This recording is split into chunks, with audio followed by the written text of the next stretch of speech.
O texto que nós acabamos de ler é uma narrativa expressiva do texto. Há aqui um jogo de palavras que suscita ao nosso coração um desejo de pesquisar dentro das entrelinhas da Bíblia Sagrada concernente a algo de Deus que Ele tem para nós aqui hoje, nesta noite oportuna. É bem verdade que esse texto nos oferece um vasto campo em plena revelação, sendo dentro da literalidade e da aplicação do contexto. É bem verdade que ao ler esta palavra, eu vou encontrar um mestre, um rabi, ensinando seus talmide ou talmidinhos, que são discípulos, a como se tornar futuros homens de Deus, que ia revolucionar aquela geração e é essa que ora vivemos. É bem certo e bem verdade que Jesus aqui, ele está passando em um período da sua vida de tristeza, porque aqui Cristo está triste, porque o amigo, um parente dele acabara de morrer. Quem terminara de morrer? Era a voz do que clamava no deserto. Quem acabara de descer à sepultura? Era alguém que era filho justamente de um sacerdote esse que entrara dentro do templo para apresentar o incenso diante do Eterno, e naquele dia ele viu o que ele pensava que estava acostumado, mas não estava. Quando ele está no templo, na presença de Deus, Deus manda um anjo chamado Gabriel, no qual vai trazer uma diretiva de Deus para aquele homem chamado Zacarias. O mesmo está agora espantado, atônito pelo fato ocorrido. O que aconteceu?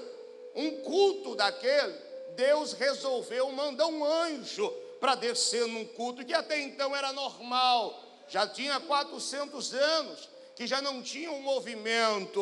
O povo estava friozinho, sem dar glória, sem dar aleluia.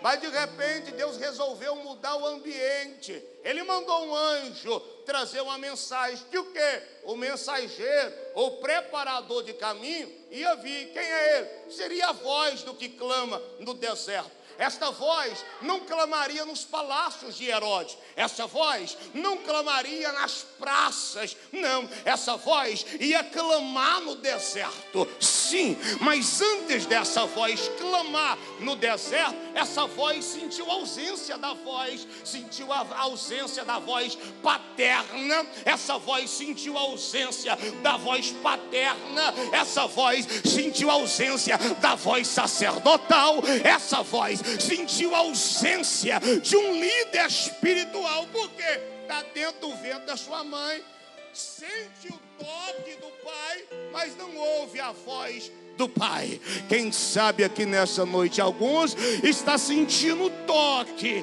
mas não ouve mais a voz do pai. Mas o pai vai resolver hoje, daqui a pouquinho, falar ao teu coração. Acorda quem está perto de você e diz: Deus só precisa de 5 mais 2. Fala com ele. Deus só precisa de 5 mais 2.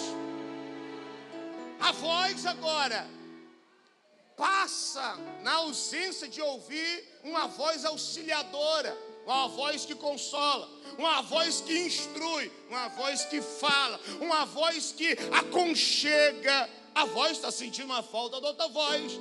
Mas o dia que aquela criança nasce, o dia que ela nasce, ela vai escutar a voz. Que voz? A voz do pai.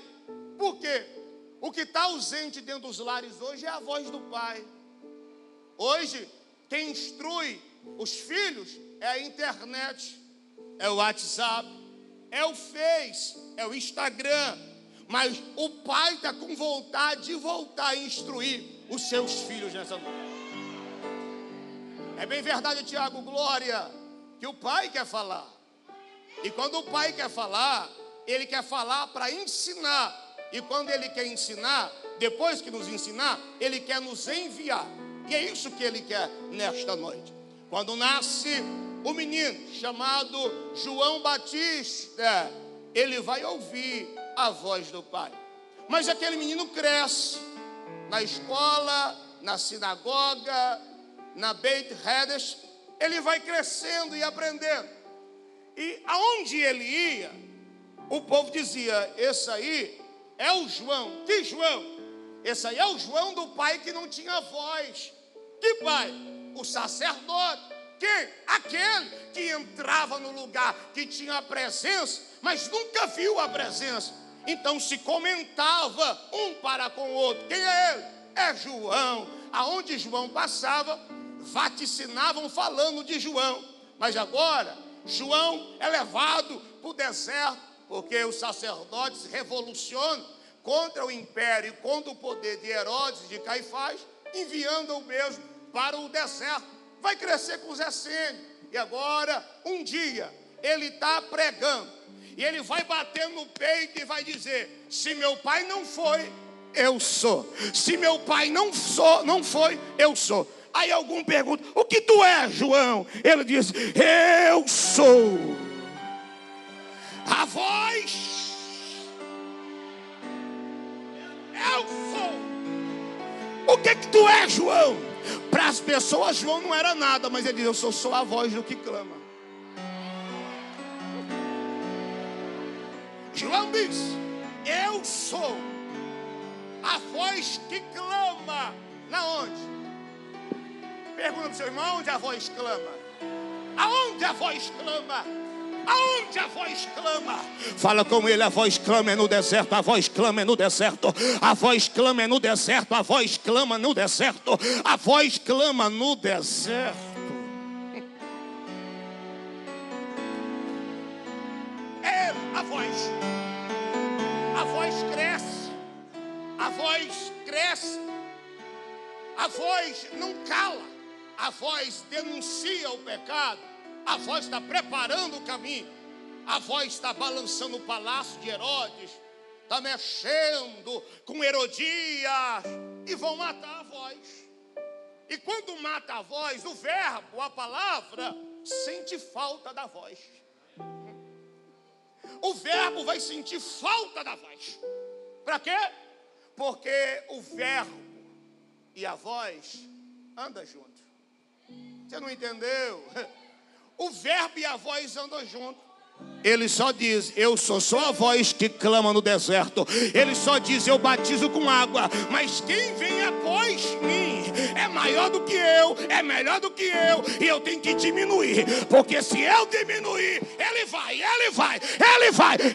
Vai o que, trovão? Ele vai crescer. Por que o boneco que avassar? A voz vai crescer.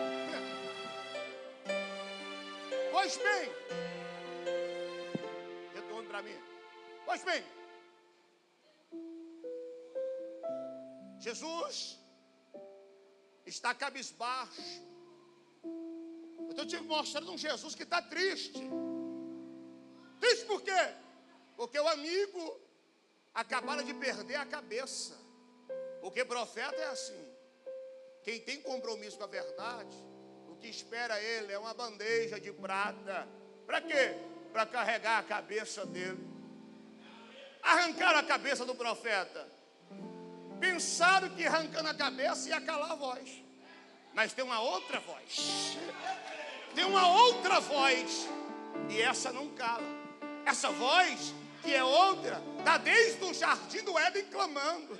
Essa voz está no livro de Gênesis até o livro do Apocalipse clamando.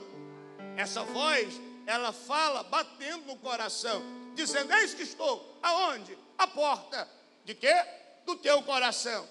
Aquele que ouvir abrir a porta, a voz entra. E uma hora que a voz entra aí dentro, a voz te auxilia, ela te ajuda. Quando tu vai pecar, a voz diz: não faça isso, não faça aquilo, não trabalha dessa forma, eu não ajo assim. A voz nos auxilia. Fala com seu irmão: a voz nos auxilia. A quê? Fala, a não pecar, a não fazer aquilo que não agrada a Deus. É por isso que é bom ouvir a voz. O texto que o pregador aqui pregou, esse jovenzinho, ele leu em Atos dos Apóstolos, capítulo 2. Mas se você abrir a sua Bíblia rapidinho lá, no versículo 6, está dizendo assim: e a voz ajuntou a multidão. Agora é a terceira voz, porque é a voz do Espírito. Quando a voz que é o Espírito Santo, ele tem o poder de ajuntar a multidão. A voz tem o poder de batizar a multidão. A voz tem o poder de fazer os profetas marchar na casa. A voz nos leva à presença do Eterno. É a voz. Quem está ouvindo a voz de Deus aí hoje? Sacode esse irmão que está quase babando perto de você e diz: escuta a voz falar. O texto aqui, para mim encerrar a minha parte, o texto aqui é expressando que acabaram de matar João Batista. Os discípulos que é de Jesus, antes de ser de Jesus, foi preparado por João. E quando o líder espiritual deles morre, o que os discípulos vão fazer? Vai respeitar a autoridade de João. Vão buscar o corpo dele, vai até o palácio do rei, suportar os parâmetros do palácio, vencer a burocracia. E vão fazer o quê? Vão trazer o corpo de João. Vai velar, vai sepultar o corpo de João. E quem sabe os discípulos, um cutucava o outro: João vai viver, João vai viver. Por quê? Porque se Jesus chegar aqui, João vai viver. E a tristeza de Jesus era essa: se ele fosse aonde estava velando João Batista, João Batista ia viver de novo. Por isso que Jesus não vai aonde João está. Porque em toda a Bíblia Sagrada, aonde Jesus encontrou com a morte corria dele. Quem pode entender? Fala com o seu irmão: mas Jesus decidiu entrar na sua casa hoje. A morte vai correr de lá. Morte espiritual, morte física. Jesus entra lá hoje. Ele entra lá hoje. Jesus está triste. E ele se retira. Os discípulos estão fazendo biquinho com Jesus. Aonde Jesus vai, os discípulos estão indo, mas está de biquinho. Por quê? Nosso ex-pastor morreu. E o nosso pastor atual nem para dar atenção, nem quis ir lá. Estão fazendo um joguinho com Jesus. Mas a multidão não para de seguir Jesus. Se os discípulos estão fazendo joguinho, carinha feia, fechando o semblante, a multidão que quer milagre, aonde Jesus vai, a multidão vai. A multidão vai.